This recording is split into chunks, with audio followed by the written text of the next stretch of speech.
തൃശ്ശൂരിൽ നിന്നും കാലത്തെ 6 മണിക്ക് ആലത്തൂരിൽ നിന്നും വലത്തോട്ട് തിരിഞ്ഞ് പുതുനഗരം, കൊടുവായൂർ, വേലന്താവളം വഴി കോയമ്പത്തൂർക്ക് പോകുന്ന KSRTCയുടെ ഫാസ്റ്റ് പാസഞ്ചർ ബസ്സിലാണ് ഇന്നെൻ്റെ യാത്ര. ഇപ്പോൾ ആലത്തൂരിൽ നിന്ന് ഞങ്ങൾ വലത്തോട്ട് തിരിഞ്ഞ് ഉള്ള ഗ്രാമീണ റോഡുകളുടെ പോകുമ്പോഴുള്ള കാഴ്ചകളാണ്.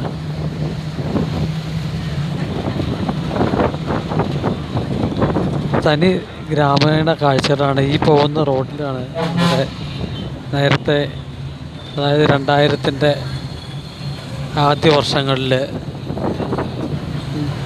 വളരെ സജീവമായി നിന്നിരുന്ന പ്ലാച്ചിമട എന്ന സ്ഥലം. പക്ഷെ നമ്മൾ ഈ ആ റൂട്ടിലല്ല പ്ലാച്ചിമട. അവിടുന്ന് കൊടുവായൂരിന്നോ കൊടുവായൂരിന്നാണോ പുതുനഗരത്തു നിന്നോ പൊള്ളാച്ചിക്ക് തിരിഞ്ഞ് പോകുന്ന വഴിക്കാണ് പ്ലാച്ചിമടയുടെ കാഴ്ചകളുള്ളത്.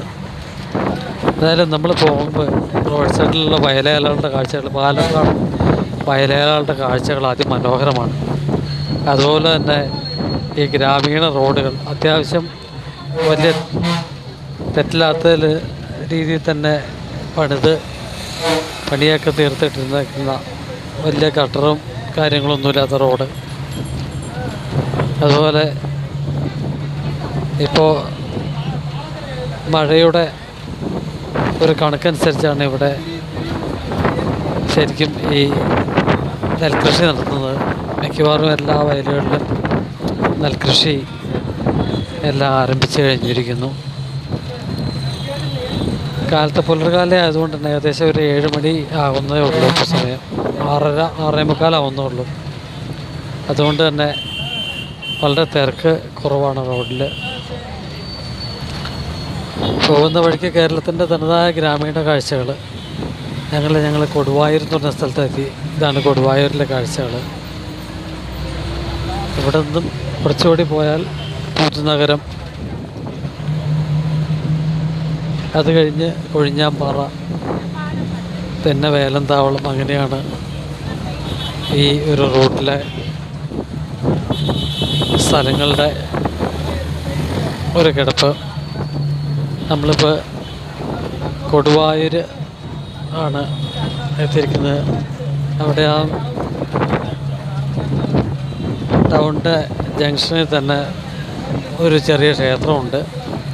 അത് കഴിഞ്ഞ് മുമ്പിലേക്ക് പതുക്കെ വരുമ്പോഴത്തേക്കും കൊടുവായൂർ ചന്തയുടെ ദൃശ്യങ്ങളാണ്. തമിഴ്നാടിനോട് അടുത്ത് കിടക്കുന്നതിൻ്റെ തന്നെ ഒരു തമിഴ് ഛായ ഉണ്ട്. അതുപോലെ തന്നെ ആളുകളുടെ സംസാരത്തിലും ചെറിയൊരു തമിഴ് രീതിയും തമിഴിൻ്റെ ഒരു പ്രകടമായിട്ടുള്ള സാന്നിധ്യവും കാണാം. അങ്ങനെ ഏകദേശം തമിഴ്നാടിനോടടുത്ത് തമിഴ്നാടെന്ന് പറയാവുന്ന 1956 ഭാഷാടിസ്ഥാനത്തിൽ സംസ്ഥാനങ്ങളെ വേർതിരിച്ചപ്പോൾ അന്നത്തെ മദ്രാസ് സ്റ്റേറ്റിലായിരുന്ന ഈ പ്രദേശങ്ങൾ കേരളത്തിനോട് ഉൾക്കൊള്ളിക്കുകയും പകരം കന്യാകുമാരി ജില്ല ഉൾപ്പെടെയുള്ള കുറേ ഭാഗങ്ങൾ തമിഴ്നാടിന് വിട്ടുകൊടുക്കുകയാണ് ഉണ്ടായത്. അങ്ങനെ ഈ ഭാഗം താരതമ്യേന തമിഴ് സംസ്കാരം ഒക്കെ ഉള്ള ഒരു ഭാഗം, പക്ഷേ അത് കേരളത്തിൻ്റേതാണ് എന്ന തിരിച്ചറിവിൽ നമ്മളത് കേരളത്തോട് കൂട്ടിച്ചേർക്കുകയും പകരമായിട്ട് തിരുവനന്തപുരം അതിർത്തിയിലുള്ള പാറശാലയ്ക്ക് കിഴക്ക് വശത്തോട്ടുള്ള തെക്ക് കിഴക്ക് വശത്തേക്ക് മാറിയുള്ള കന്യാകുമാരി ഡിസ്ട്രിക്റ്റ് ഒന്നടങ്കം തന്നെ നമ്മൾ വിട്ടുകൊടുക്കുകയാണ് ഉണ്ടായത്. ഇപ്പം നമ്മൾ കൊടുവായൂർ പിന്നിട്ട് കഴിഞ്ഞിരിക്കുന്നു. പുതുനഗരം എന്ന ആ ചെറിയൊരു ടൗണിലെ കാഴ്ചകളാണ്. നമ്മുടെ കേരളത്തിൽ 5 അല്ലെങ്കിൽ 10 കിലോമീറ്റർ പിന്നിടുമ്പോഴും ഓരോ ചെറിയ ചെറിയ ടൗണുകൾ ഉണ്ട്. തമിഴ്നാടിൻ്റെയും ഇപ്പോൾ ഏതാണ്ട് സമാന കാഴ്ചകളാണ്. വലിയ അകലങ്ങൾ കൂടാതെ ചെറിയ തരത്തിലുള്ള ടൗൺഷിപ്പുകൾ രൂപപ്പെട്ടു വരുന്നുണ്ട് തമിഴ്നാട്ടിലും. ഒരു നാടിൻ്റെ വികസനം എന്ന് പറഞ്ഞാൽ ഇങ്ങനെയൊക്കെയാണ്. എന്തൊക്കെയായാലും ഈ കൊടുവായൂരും പുതുനഗരത്തിലും ഒക്കെ റോഡുകളും എല്ലാം അത്യാവശ്യം വൃത്തിയുള്ള റോഡുകളാണ്. അതേപോലെ തന്നെ കഴിഞ്ഞ് വരുമ്പോഴത്തേക്കും കുറേ നെൽപ്പാടങ്ങളുടെ കാഴ്ചകൾ.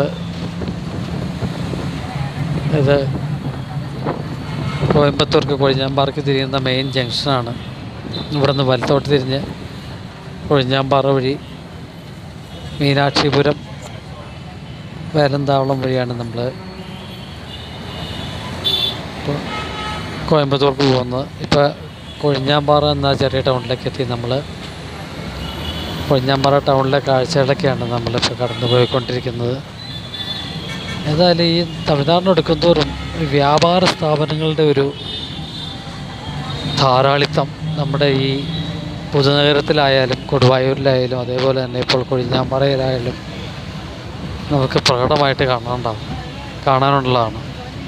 ഏതായാലും ഞങ്ങൾ കോയമ്പത്തൂരിലേക്കുള്ള യാത്ര തുടരുകയാണ്. കൊഴിഞ്ഞാമ്പാറയിൽ നിന്നും പോകുമ്പോൾ വളരെ വിസ്തൃതമായി കിടക്കുന്ന നെൽവയലുകളുടെ കാഴ്ചകൾ, അതേപോലെ തന്നെ തെങ്ങിൻ തോപ്പുകളുടെ കാഴ്ചകൾ, വാഴത്തോപ്പുകളുടെ കാഴ്ചകൾ, അങ്ങനെ അനാദിയായിട്ടുള്ള കാഴ്ചകളിലൂടെ വളരെ മനോഹരമായിട്ടുള്ള റോഡ് സൈഡിലൂടെ ആണ് നമ്മുടെ യാത്ര കടന്നുപോയിക്കൊണ്ടിരിക്കുന്നത്. ഇപ്പോൾ നല്ല രീതിയിലുള്ള ഒരു മഴയ്ക്കുള്ള സാധ്യതകൾ ഞാൻ കാണുന്നുണ്ട്. കാലത്ത് ഞാൻ വീട്ടിൽ നിന്ന് പോരുമ്പോൾ ഒരു ദിവസം നല്ല കാലാവസ്ഥയായിരുന്നു. കടന്നു പോകുന്ന കാഴ്ചകളിലെല്ലാം വളരെ മനോഹരം എന്ന് മാത്രമേ പറയാനുള്ളൂ. അതിനോടൊപ്പം തന്നെ മഴയും തുടങ്ങിയിട്ടുണ്ട്. ഇപ്പം നമ്മുടെ ബസ്സിൻ്റെ മുൻവശത്തെ കണ്ണാടി ചില്ലിലൂടെയുള്ള കാഴ്ചകൾ അത്ര വ്യക്തമല്ല. എന്നാൽ പോലും കൊഴിഞ്ഞാമ്പാറ ടൗണിൻ്റെ രണ്ടാമത്തെ ഭാഗത്തിലേക്ക് കഴിഞ്ഞ് നമ്മൾ ഇപ്പോൾ വേലന്താവളം എത്തിയിരിക്കുകയാണ്. ഇത് തമിഴ്നാട് സ്റ്റേറ്റിലാണ്. പണ്ട് വാളയാറിലെ തിരക്കൊഴിവാക്കാൻ, അതായത് ഒരു പക്ഷേ വാളയാറിൽ ചെക്ക് പോസ്റ്റിൽ വന്നാൽ നമുക്ക് 5-6 മണിക്കൂറുകൾ വരെ, ആ സമയത്ത് ഞാൻ 90കളിലും 2000-ലും ഉള്ള കാര്യമാണ് പറയുന്നത്, 5-6 മണിക്കൂറുകൾ വാളയാറ് ചെക്ക് പോസ്റ്റിൽ കിടക്കേണ്ടി വന്നിട്ടുണ്ട്. അപ്പോൾ മിക്കവാറും എന്തെങ്കിലും എക്സ്പ്രസ് സ്വഭാവമുള്ള ലോഡുകളൊക്കെ ആണെങ്കിൽ, അതായത് വല്ല പച്ചക്കറികളോ പഴങ്ങളൊക്കെ ആണെങ്കിൽ, നമ്മളധികവും ഈ വേലന്താവളത്തൊരു ചെക്ക് പോസ്റ്റ് ഉണ്ടായിരുന്നു.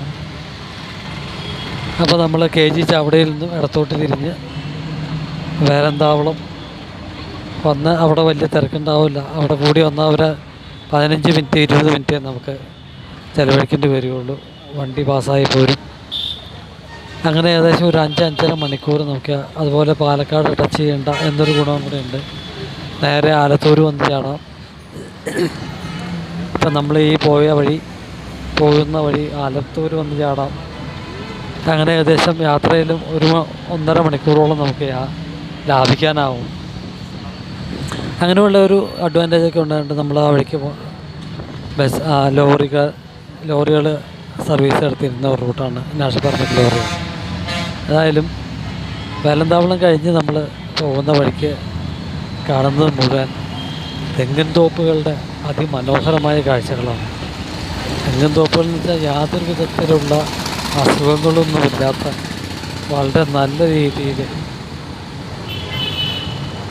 നട്ടു വളർത്തിക്കുന്ന ആ തെങ്ങിൻ തോപ്പുകളുടെ കാഴ്ചകൾ എനിക്ക് തോന്നുന്നു ഇവിടെ 100 കണക്കിനല്ല, 1000 കണക്കിനല്ല, 10,000 കണക്കിന് തെങ്ങുകളാണ് ഈ ഒരു തെങ്ങിൻ തോട്ടത്തിൽ.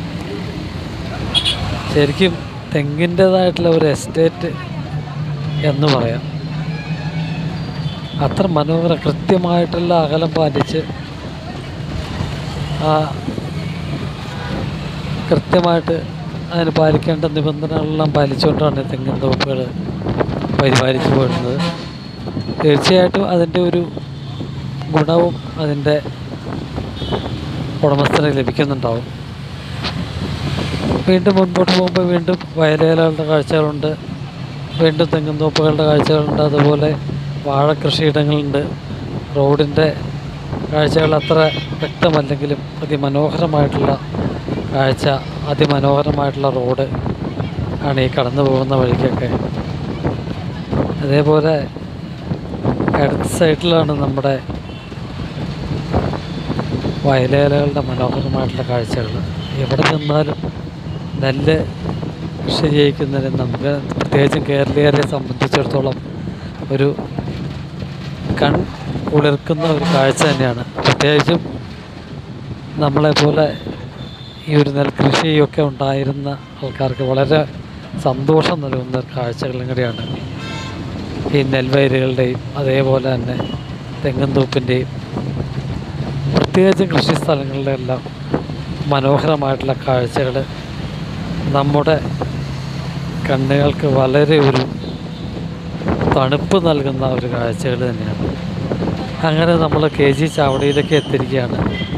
മുമ്പിൽ നാഷണൽ ഹൈവേ 544 ഒരു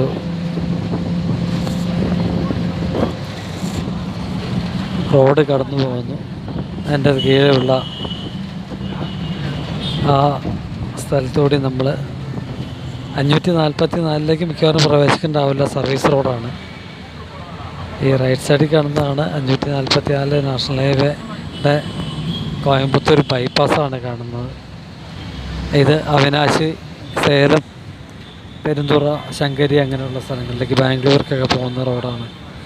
അതിൻ്റെ ഇടതുവശത്തെ കാഴ്ചകൾ നമ്മൾ KG ചാവടിയിലേക്ക് ചെന്ന് ഇറങ്ങുന്ന ആ സ്ഥലത്തെ കാഴ്ചകളാണ്. വളരെ മനോഹരമാണ്.